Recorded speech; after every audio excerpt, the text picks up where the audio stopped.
असू द्या. तेवढ्यामध्ये राजा शिकार करून आला आणि मस्त झोपले. नीट आहे का? झोपल्यानंतर राऊत पक्षी असा विचार करतोय, अरे हा लोकांचं प्रजेचं रक्षण करतो हा राजा, आणि बिचारा थकून आला आणि याच्या तोंडावर आता मात्र हे पानं हलतात आणि अशी पोकळी तिथून सूर्याचं किरण याच्या तोंडावर पडत आहे. म्हणून तो राजू पक्षाने काय केलं, तो एका फांदीवर बसला, ऐका, आणि पंखाश केले. कशा करता? वारे वा. त्या राजाच्या मुखावर सूर्यकिरण पडून त्याची झोप मोडू नये. रात्रंदिवस प्रजेचं रक्षण करतो. क्षत्रिय धर्म आहे ना. खरोखर आपल्यापेक्षा कोणी श्रेष्ठ आहे? अरे सीमेवर बिचारे आपले सैनिक रात्रंदिवस पहारा देत आहे. थंडीमध्ये आम्ही गोधडी पांघरतो, गुड नाईट, ऐकताय ना. आणि ते बिचारे थंडीमध्ये रात्रंदिवस पहारा. खरंच कोण मी त्यांना नमस्कार करतो. त्यांच्या शौर्याला खरोखर मानाचा मुद्रा, नमस्कार त्यांना. असू द्या, विषय पांगेल. तेवढ्यामध्ये कावळा विचार करतोय, दुष्ट. आता कावळा म्हणजे दुष्टवर्ती व्यक्तीच्या प्रती. अरे योगदाराला काय क्रेडिट घेतो. समजा राजाला प्रधानाने सांगितलं की तुम्हाला ऊन लागू नये म्हणून पक्षी पहा, तुम्हाला पंखाने का तर सावली पाडतोय, तर हा मोत्याचा हार याच्या गळ्यात टाकेल. म्हणून कावड्यानं काय काम केलं माहिती आहे? तो खालच्या डंगर बसला आणि राजा मस्त झोपला होता. टटामटूम समजत.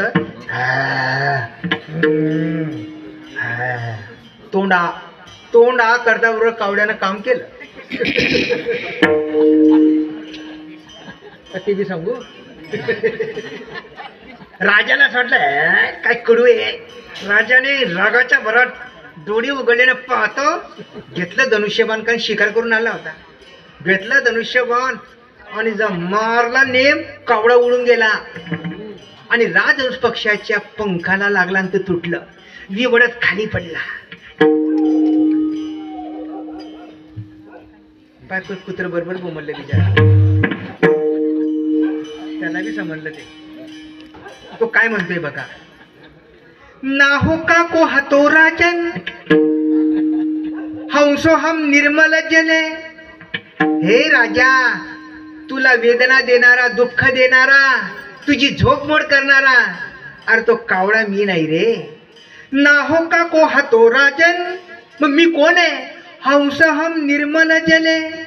अरे सरोवरातलं शुद्ध निर्मळ पवित्र पाणी पिणारा आणि मोत्याचा चारा खाणारा, अरे मी राजहंस आहे.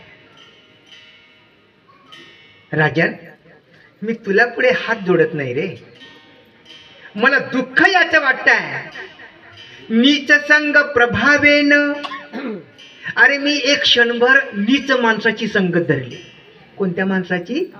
नीच, दुष्टाची संगत धरली. जन्मजातक निरर्थकम, अरे माझा हा नरदेह म्हणजे पशुचा जन्म माझा निरर्थक जातोय. अरे मी देवाचं चिंतन करत होतो, ऐका, पण एक क्षणभर मी दुष्टाची संगत केली म्हणून माझा जन्म निरर्थक गेला, याचं मला दुःख वाटतंय. म्हणून तुकोबराय म्हणतात, देव वसे चित्ती त्याची घडावी संगती. दुष्टाची संगत नको. म्हणून अखंड जया तुझी प्रीती, अखंड जया तुझी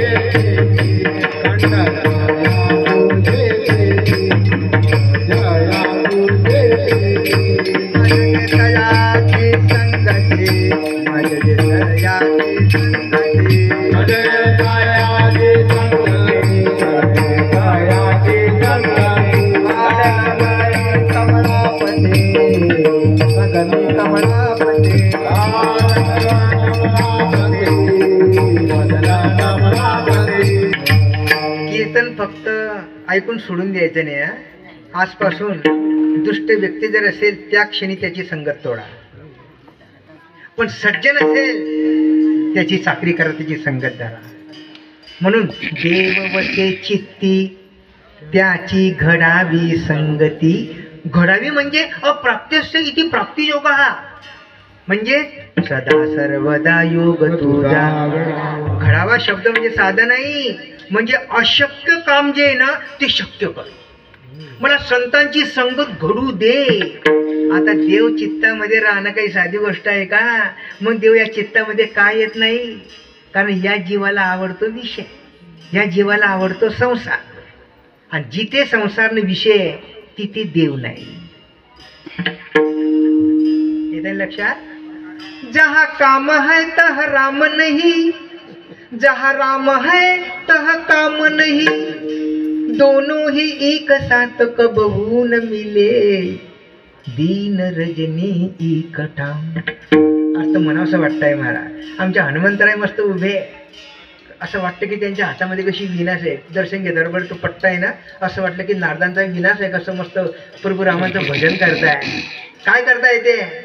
संत नामदेव महाराज म्हणतात, खेडिया माझी हनुम्या शाना, खेडिया माझी हनुम्या शाना, रबड काम भेटली रे, रबड काम भेटली रे, कामाची नाही ते क्रोधाची काय का, कामाची नाही क्रोधाचं काय का, कैसे भांडण रे, कैसे भांडण रे, कामगड्याची आवडी मोठी, कामगड्याची आवडी मोठी, म्हणून लंके पेले रे,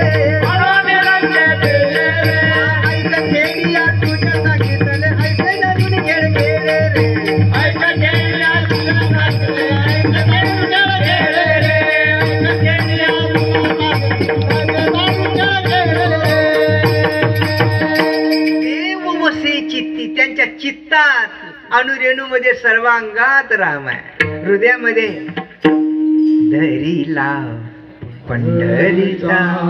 ज्याच्या चित्तात देव आहे त्याची संगत मला घडू दे. का बरं असं मागतात? तर त्याचं उत्तर अभंगाच्या ध्रुपदात.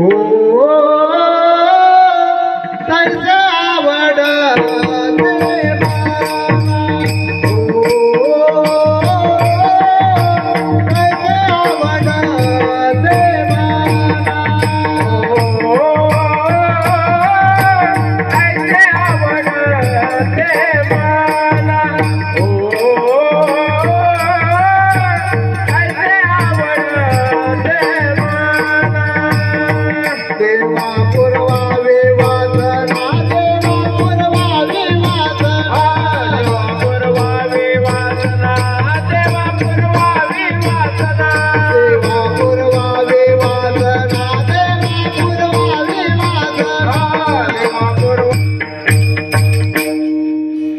सर्वांनी गजर करा. पुंडलिका वरदे श्री ज्ञानदेव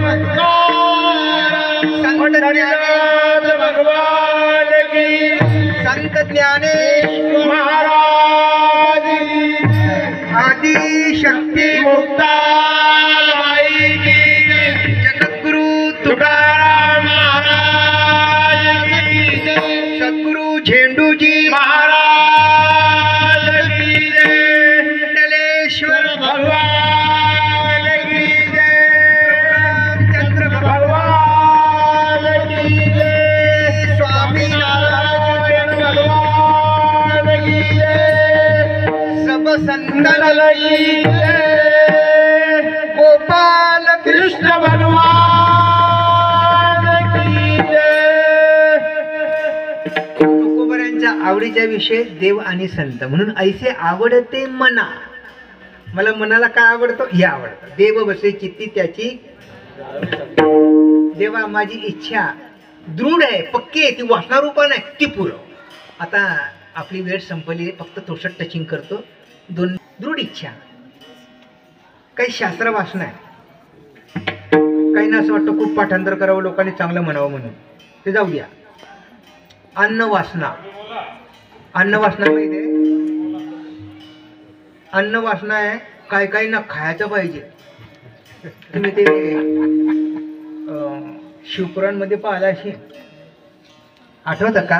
कन्या वरू येते रूपम. भोळ्या शंकराला पती गेले ना, तर पार्वती माता म्हणते, का ग असं कसं काय केलं तू? म्हणे मला आवडतो. आणि तिच्या गळ्यामध्ये तर महाळ सर्पाच्या. आणि काय पांघरलं, सूटबूट सोडला, धोतर सोडलं आणि व्याघ्रांबर घातलं. आणि कसं काय आवडला? पार्वती माता म्हणते, आई मला तोच आवडतो, तो भोळा शंकर. तो नसेल ना मी जीवन जगू शकणार नाही. आय कांट लिव्ह विदाउट हिम. त्याच्याशिवाय मी जीवन जगू शकत. बरं जाऊ द्या. पार्वती मातेची आई म्हणते, बरं जाऊ दे, मा लेकले चांगलं सांभाळीन ना.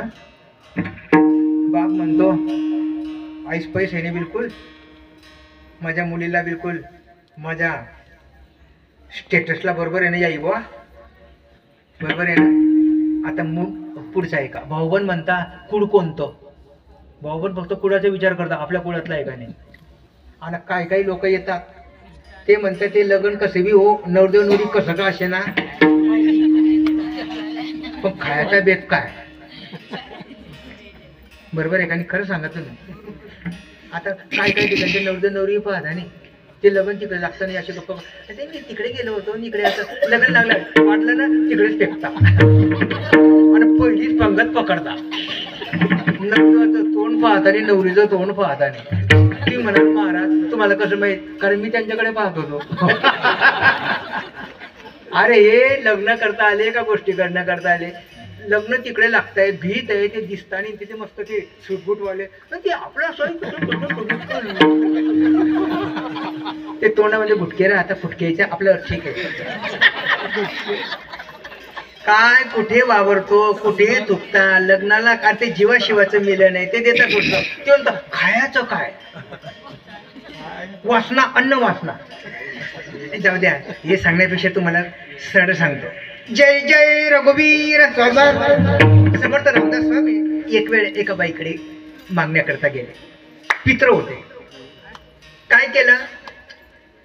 भिक्षाम दे. त्या बाईला वाटलं, बापरे समर्थ रामदास स्वामी आपल्या घरी. नका राहू दे, राहू द्या. ते म्हणतं कीर्तन जर नाही ऐकलं तर असंच होतं. म्हणून कथा कीर्तन ऐकत चला.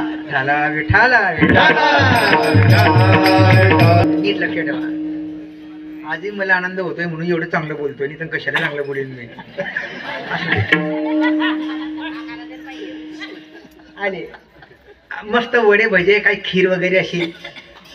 आता बघा, स्वामींना असं वाटलं, अरे खीर खाल्ल्याबरोबर थोडीशी चांगली वाटली. ते आल्यानंतर पुन्हा त्या बाईच्या घरी आले. मधुकरी जय जय रघुवीर समर्थ. बाई म्हणजे आता तर गेले महाराज. अरे वा, माझ्या घरी समर्थ डबल आले. वा, काय पाहिजे महाराज? ताई वडी गिडी काहीच नको, फक्त खीर दे. घेतली खीर आणि खाल्ली तिथेच. ताई नाही काय अजून द्या ना. आता पहिल्यांदा आनंद वाटला, वा माझ्या घरी समर्थ आहे. दुसऱ्यांदा बरं वाटलं जरा, अरे वा माझ्या हाताला काय सवय आहे की समर्थ डबल आले. तिसऱ्यांदा आता पैकलाच माय ते खिरी खाऊन टाकली. चौथ्यांदा ताई काय अशी ना अजून म्हणे, हो महाराज आता आहे. ताई मग देऊन टाका ना. केली. मी ना नसताना मेली. गेली पुन्हा. ताई तिनं ते रागानं आणलं बघू ना, टाकलं कटोऱ्या. सर्व शिष्यांना बोलवलं. अरे उद्धव कल्याण, अरे या. आणि सर्व कीर्त्यांचे देखत पुन्हा खाल्ली. इथपर्यंत आले. आता मात्र लक्षात ठेवा, विवस्था अलंकार आहे. संत महात्मे आपल्या शिष्यांना काय करतात ते बघा. त्यांनी सर्व शिष्यांना सांगितलं बाजूला व्हा, असे बसले आणि सर्व बोट घातलं आणि सर्व खीर बाहेर काढली.